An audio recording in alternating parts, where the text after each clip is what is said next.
Well, I mean, I talked to Ben, and I may have even talked to Caleb about this. I mean, recruiting salespeople is a bitch. I mean, it's hard to find good people. I mean, none of us grew up wanting to be car salespeople. Okay, I lucked into it. Okay, I wasn't going to do it, but for 6 weeks, but it ended up becoming a lifelong love. I like the retail car business. I think it's cool. I think it's exciting. I think it's fun. And I also get to leave. Okay, you guys got to be here. And I know what a grind it can be. And we hear a lot more no's and FU's than thank yous and yeses. So it's a tough job. And I'm going to guess, I don't know, maybe 75% of the new salespeople I train are just selling until they can find something better.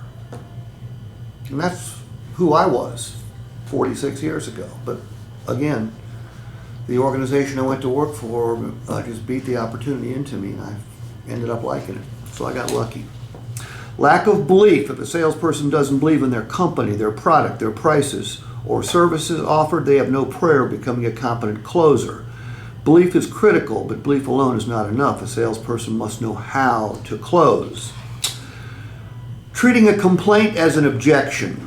Prospects complain all the time, and if a complaint is treated as an objection, it becomes one. Closers hear a complaint, they empathize, then ask the customer to buy again. If the prospect's complaint is truly an objection, it will manifest itself quickly. Tell me the payment's too high, Caleb. Steve, payments are high. I know the payments are high, higher than they've ever been, but you've also bought the nicest vehicle that you've ever purchased in your entire life. Just like every other payment you've had in your life, Caleb, you're going to quickly get used to this. Now I need you to pick one so we can get your vehicle ready for delivery. I don't even go into any objection handling strategies. I just acknowledge it, give him an explanation, and reclose. That will work way more often than you might think if we've got the customer on the right vehicle. Now, if they're looking for a $400 a month payment and the payment is $900 a month, that ain't going to work. In fact, I'm not sure I have anything that will work for that. All right? And we're going to go take a deeper dive into that in just a few minutes. Confusing pressure with persistence. A closer is enthusiastic and confident about his or her product, their store, and him or herself. A closer is convinced there is no better place or product to be purchased and believes it is in the best interest of the prospect to say yes. This belief allows the salesperson to persistently pursue the yes. Anyone who believes persistence is pressure will never be a closer. Some years ago, I was in a Subaru store and I took a turn on a customer who wasn't saying yes. They were comparing it to a Kia that at the time had a $4,000 rebate on it, and the Subarus don't have rebates. So I am going through a number of different strategies. And finally, this was an older couple, so you can imagine how old they were. The guy goes, you know, I think you're pressuring me. I said, no, sir.